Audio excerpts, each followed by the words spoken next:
আসসালামু আলাইকুম ওরহমতুল্লাহি ওবারাকাতুহু। সম্মানিত দর্শক মণ্ডলী, আজকে আপনাদের সামনে আমি খুবই গুরুত্বপূর্ণ একটি ভিডিও নিয়ে উপস্থিত হয়েছি। এটা আপনাদের অত্যন্ত উপকারে আসবে, বিশেষ করে কবিরাজি বিড়ম্বনায় যারা বলেন, অর্থাৎ আপনার কোনো কবিরাজের প্রয়োজন হতে পারে, আপনার কোনো সমস্যার তো সমাধান হবেই না, উল্টো আপনি হেনস্থার শিকার হবেন।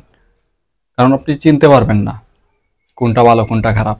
এটা চিনতে হলে আপনার সূক্ষ্ম বিবেক প্রয়োজন। আর যখন আপনি কোনো সমস্যার মধ্যে পড়বেন, তখন আপনার বিবেকে তেমন কাজ করবে না, যেটা বলবে সেটাই আপনি সঠিক মনে করবেন। তো এরকম আবেগপূর্ণ হলে কিছু করার নাই, তদবিরও আপনি সঠিক কবিরাজ ধরেও আপনি তদবির দ্বারা উপকৃত হতে পারবেন না। তদবির করতে হলে আগে নিয়ম নীতি ভালো করে বুঝে শুনে একই ঠিক রেখে তদবির করতে হয়। তো যাই হোক, আজকের যে বিষয় সেটা হচ্ছে আপনাদের কোনো বিষয় নয়, সেটা হচ্ছে আপনি যদি কোনো কবিরাজের শরণাপন্ন হন, বুঝবেন কেমনে সেই কবিরাজ সৎ নাকি অসৎ।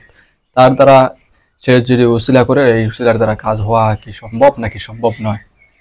এক কথায় বলতে গেলে মনে করেন, কবিরাজের এমন কোনো ক্ষমতা নেই, কবিরাজের বাবারও এমন কোনো ক্ষমতা নেই, কবিরাজের দাদা কেন 14 গোষ্ঠীরও এমন কোনো ক্ষমতা নেই যে ক্ষমতার মাধ্যমে আপনার কোনো কাজ কবিরাজেই করে দেবে, এরকম কোনো ক্ষমতা নেই। কিন্তু আপনি অবশ্যই জানেন, আপনি মানেন, আপনাকে কবিরাজে ভালো করে ডায়লগ দিলে আপনি তাকে 1000 অঙ্কের টাকা দিতে পারেন, কারণ আপনি জানেন যে সে কাজ করে দিবে।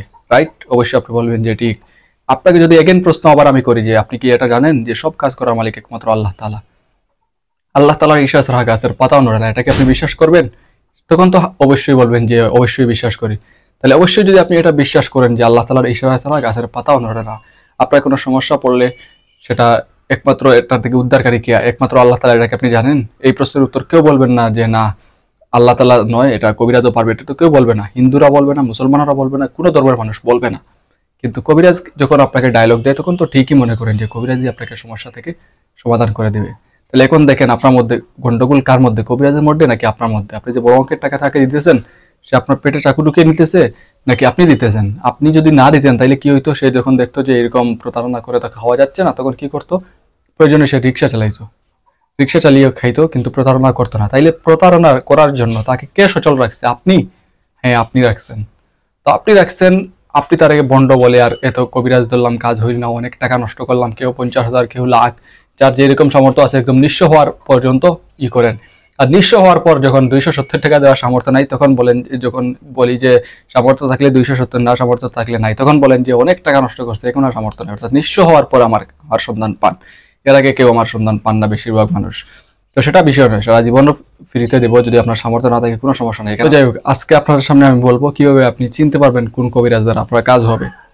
সর্বপ্রথম, যে আপনার কাছে বেশি ডায়লগ দিবে, অতিরিক্ত কথা বলবে, মনে করিয়েন সে বন্ড। 100% সে বন্ধ, কোনো নেই। কথা আমরাও বলি, তবে কম। ঠিক আছে? কারণ আপনার তদরে থাকলে কাজ হবে, না থাকলে নাই, এতটুকু। তো এখানে তো আর ব্যাখ্যা বিশ্লেষণ দিয়ে নিজের বড়ত্বাই দাবি করা মানে কি? নিজে যাকে বড় বলে বলো সেই নয়, দশে যাকে বড় বলে বলো সেই হয়। ঠিক আছে? এটা আপনারা, এই কবিতাও আপনারা জানেন কিন্তু মানেন না। যে যত ডায়লগপূর্ণ কথা বলবো তাকে তত বড় অঙ্কের টাকা দিতে পারেন, প্রয়োজনে স্বর্ণ টর্ণ সবকিছু বিক্রি করেও দেন, কোনো সমস্যা নাই। ঠিক আছে?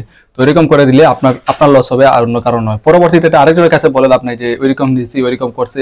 একজনে বলছে যে বাচ্চার দুধের টাকা, ওইটাও কবিরাজকে দিয়ে দিয়েছেন, এখন বাচ্চাকে দুধ খাওয়াবেন, টাকা নাই। এই বাচ্চার গালি আপনি দিবেন, কবিরাজ নয়। কবিরাজ তো টাকা পাবে, আপনিও কম পাবেন না। আপনাকে আল্লাহ তাআলা বিবেক দিয়েছেন, আকল দিয়েছেন, আপনারা আকল কোথায় কাটাইছেন সেটা বিচার, সেই যদি প্রশ্ন আল্লাহ তাআলা করেন, উত্তর দিতে পারবেন? তাহলে সেটার জন্য কবিরাজকে দোষী নয়, নিজেকেও দোষারোপ করেন। যাই হোক, এটা পাইলেন যে অতিরিক্ত কথা। তারপরে যদি বুঝেন যে কম কথা বলতেছে কিন্তু টাকা যাচ্ছে বেশি, আপনার কাজ করে দিবে, টাকা যাচ্ছে বেশি, আবার ডিগ্লিয়ারও দিতেছে 100%। আগের কথা যদি আপনারা বুঝে থাকেন যে সব কাজ করার মালিক আল্লাহ তাআলা, এটা যদি আপনি বুঝেন, তাহলে আপনি বলেন যে সে কি 100% করে দেওয়ার মালিক? আল্লাহ কি তাকে এমন কোনো ক্ষমতা দিয়েছেন? নবীজি সাল্লাল্লাহু আলাইহি ওয়াসাল্লাম পর্যন্ত 100% ক্ষমতার মালিক নয়। যদি হইতেন, আল্লাহ তাআলা এত অগ্রাধিকার দেন নাই। যদি হইতো তাহলে কি হইতো? যত কাফির ছিল বড় বড়, নবীজির চাচা পর্যন্ত, যার মৃত্যুর পর নবীজি খুব ব্যথিত হয়েছিলেন, কারণ সে ঈমান আনে নাই। আল্লাহ তাআলা বলেছেন, ইন্নাকা লা তাহদি মান আহবাবতা ওয়ালাকিন্নাল্লাহু ইয়াহদি মান ইয়াশা। হেদায়েতের মালিক আমার হাতে, আমি একমাত্র হেদায়েতের মালিক, আপনি নয়। ঠিক আছে? তো নবীজি সাল্লাল্লাহু আলাইহি ওয়াসাল্লাম যেই কাজ পারলেন না, আল্লাহ তাআলা একক সত্র, আল্লাহ তাআলা মালিক যে জিনিসের, আপনার কবিরাজ আপনাকে করে দিবে। কবিরাজ কি নবীজি সাল্লাল্লাহু আলাইহি ওয়াসাল্লাম থেকে বড় মনে করেন? তাহলে সবচেয়ে বড় বন্ড হচ্ছেন আপনি নিজেই। ঠিক আছে? কাউকে বাধ্য করা, কাউকে করা, কাউকে যে কোনো কাজে সফল একমাত্র আল্লাহ তাআলা। ঠিক আছে? এটা যদি কোনো মানুষের হইতো, তাহলে নবী সাল্লাল্লাহু আলাইহি ওয়াসাল্লাম দাওয়াত দিতেন, সব কাফির মুসলমান হয়ে যেত, একটা কাফিরও বাকি থাকতো না। তো এরকম ওই দিন থেকে এখনো চলে আসতেছে। এখন বলতে পারেন তাহলে এসব করে লাভ কি? হ্যাঁ, এসব করে উপকার আছে। নবী সাল্লাল্লাহু আলাইহি ওয়াসাল্লাম দাওয়াত দিয়েছেন, তো কি ইসলামের লাভ হয় নাই? হয়েছে। অনেক কাফির মুসলমান হয় নাই? হয়েছে। ঠিক আছে, আপনার চেষ্টা আপনি চালিয়ে যাবেন, চেষ্টার দ্বারা আপনি প্রতিফলন অবশ্যই পাবেন। কিন্তু এটা মানে এটা নয় যে চেষ্টার দ্বারা 100% আপনি কাজ হয়ে যাবে। 100% যদি কেউ তার ক্ষমতা বলে, হ্যাঁ এটা বলতে পারে ইনশাল্লাহ 100 আল্লাহ তালা কাজ করাবেন, এটা আল্লাহ তালা। তো আল্লাহ তালা তো আর সে আপনাকে আগে অগ্রিম কোনো কিছু সুসংবাদ দেন নাই। বদরের যুদ্ধে আল্লাহ তালা বলেছেন মুসলমানদের জয় হবে, আল্লাহ তালা আগেই নবীজিকে সিগন্যাল দিয়েছেন। তারপরেও নবীজি কান্না করতে করতে অবস্থা সিরিয়াস, আবু বকর রাদিয়াল্লাহু আনহু নবীজিকে বুঝাচ্ছেন যে আপনি কান্না করবেন না, আল্লাহ তালা আমাদেরকে ব্যবস্থা করে দিবেন, চিন্তা করেন।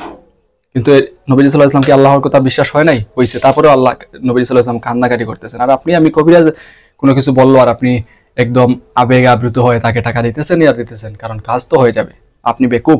ঠিক আছে, যাই হোক, বড় অঙ্কের টাকা চাইবে বন্ড। তারপরে যদি আপনি কোটিপতি হয়ে থাকেন, অনেক টাকা, বড় অঙ্কের টাকা, বা তার ডায়লগ আপনার ভালো লাগে, তাহলে দিবেন। আরেকটা করতে পারেন, মনে করেন তাকে বলবেন যে অন্য কোনো নাম দিয়ে তাকে যাচাই করে নিয়ে বলেন তো কি সমস্যা, দেখবেন কত ডায়লগ দেয়। ঠিক আছে, তখন ওই বুঝে নিয়েন। অথবা আপনার নাম দিবেন, আপনার মায়ের নাম ওইটা সঠিক না দিয়ে অন্য কোনো কিছু দিয়ে দিবেন, এক নামের জায়গায় আরেক নাম দিয়ে দিবেন। এখন তো নাম যে দিতেন, নাম দিতেই তো সে চেক আপ করতেই তো লাগবে টাকা। তো এই টাকা থেকে বাঁচার জন্য আপনি তাকে বলবেন, আপনি সমস্যা ধরেন, সমস্যা যদি ধরতে পারেন তাইলে পরবর্তীতে সমস্যা ধরার পরেই আপনাকে আমি টাকা পেমেন্ট করবো, কোনো সমস্যা নাই। ওই দেখবেন আপনার সমস্যা বেশি করে বলবে, কারণ যাতে করে বেশি করে টাকা নিতে পারে। ঠিক আছে, তো এরকম থেকে বাঁচবেন। হ্যাঁ, তাবিজে কাজ করে, তবে সবার কাজ করে না। আগে তকদির, পরে তাবিজ। তকদিরে যদি থাকে তাইলে তাবিজে হোক আর আমলে হোক আর তদবিরে হোক, সব কিছুতেই ইনশাল্লাহ আপনি ফল পাবেন। আর যদি আপনার তকদিরে না থাকে তাহলে তদবির কেন, ব্ল্যাক ম্যাজিক করেও হবে না। ব্ল্যাক ম্যাজিক করলে হতে পারে, কারণ আল্লাহ ইসলামে আপনার তো আর কোনো অংশ রইল না, আপনি তো আবাদুল আবাদ জিন্দেগি জাহান্নামের ভুক্তভোগী হয়ে গেলেন, জাহান্নামের বাসিন্দা হয়ে গেলেন। সেই জন্য যেহেতু আল্লাহ তো আর আপনার জন্য জালিম নয়, তাইলে যেহেতু আপনি আখেরাত পর্যন্ত বরবাদ করে ফেললেন, পরে হয়তো পরকালে গিয়ে এটা বলতে পারেন আল্লাহর কাছে যে আপনি তো আমাকে দুনিয়াতেও দিলেন না আর পরকালটাও বরবাদ করলেন। সেই জন্য হয়তো ব্ল্যাক ম্যাজিকের দ্বারা আপনি দুনিয়াতে পরকাল ধ্বংস করার কারণে, পুরো পরকাল ধ্বংস করার কারণে আপনি পাইলেন, দুনিয়াতে তুচ্ছ একটা জিনিস আপনার উদ্দেশ্য পূর্ণ হইল, কারণ আপনার যে ইমান যে বিক্রি করে ফেলছেন। ঠিক আছে, আর পরবর্তীতে আপনি আবার বলতে পারেন যে ক্ষমা চেয়ে নেবেন আর মাফ হয়ে যাবে। আল্লাহ তাআলা কোরআন শরীফে বলছেন, ইন্নাল্লাহা লা ইয়াগফিরু আন ইউশরাকা বিহি ওয়া ইয়াগফিরু মা দুনা যালিকা লিমান ইয়াশা। ঠিক আছে, নিশ্চয় আল্লাহ তাআলা শিরিক ব্যতীত সব ধরনের গুনাহ চাইলে মাফ করতে পারেন, কিন্তু শিরিক কখনো মাফ করবেন না। ঠিক আছে, তো এরকম কোনো কিছু নয়। অতিরিক্ত টাকা যে চাইবে তা থেকে দূরে থাকুন, বেশি ডায়লগ যে দিবে তা থেকে দূরে থাকুন। ঠিক আছে, তাইলে দেখবেন আপনার কোনো অন্য এইরকম যদি হয়, তাইলে ইনশাল্লাহ আপনি কোনো কবিরাজ ধরলে কাজ করতে পারবেন, কাজ হবে, হওয়ার সম্ভাবনা আছে। ঠিক আছে, আর যে বলবে 100% তার দ্বারা হয়ে যাবে, তা থেকেও দূরে থাকেন। এই নিয়মগুলো যদি আপনারা মেনে চলেন, সর্বপ্রথম বুঝবেন যেটা যে আল্লাহ তাআলার কাজ, সেটা যদি কোনো মানুষ এইরকম পর্যন্ত। আরেকটি কথা, অনেকে বলেন যে কবিরাজের আল্লাহর সাথে কথা হয়, নাউযু বিল্লাহি মিন যালিক। আমরাও এরকম মুসলমান, এই ডায়লগ আমরা পছন্দ করি, বিশ্বাস করি। কত থার্ড ক্লাস মুসলমান হইলে এরকম আমরা বিশ্বাস করতে পারি। ঠিক আছে, তো যাই ওদের কথা বলে লাভ নেই, ওদের কথা বললে একদিন লাগবে। তো এরকম আপনি বিবেকরে প্রশ্ন করবেন যে সে যে এটা বলতেছে আসলে কি এটা সঠিক, এটা কি হবে? আল্লাহ তাআলা যদি না চান তাহলে 100% সে কেমনে দেবে? এটা আপনার বিবেক তো আছে, আপনি তো আর গরু ছাগল না। আপনার বিবেকরে আপনি প্রশ্ন ছুড়বেন, দেখবেন আপনার বিবেকের সঠিক উত্তর দেবে। ঠিক আছে, তো যাই হোক, ওইসব ধান্দা বান্দা কবিরাজ থেকে আপনারা দূরে থাকেন। বুঝে শুনে যাচাই বাছাই করে 5 টাকার একটা সলই কিনলে, গ্যাস লাইট কিনলে, 5 টাকার কোনো জিনিস কিনলে ওইটা দেখে কিনেন। 5 টাকার একটা কেক কিনলে যদি দেখেন বাতাস নেই প্যাকেটে, ওইটা আপনি কিনেন না। আর হাজার হাজার টাকা কবিরাজকে দিলেন, কবিরাজের বাতাস আছে কিনা সেটা কি একটু দেখেন, সেটা দেখা কি আপনার জন্য জরুরি নয়? আর সেটা না দেখে যদি তাকে টাকা দেন, তাহলে সে দোষী না আপনি দোষী। ওইসব বুঝে শুনে চলবেন। ঠিক আছে, তো যাই হোক, সবাই ভালো থাকুন, সুস্থ থাকুন। আসসালামু আলাইকুম ওয়া রাহমাতুল্লাহি ওয়া বারাকাতুহু।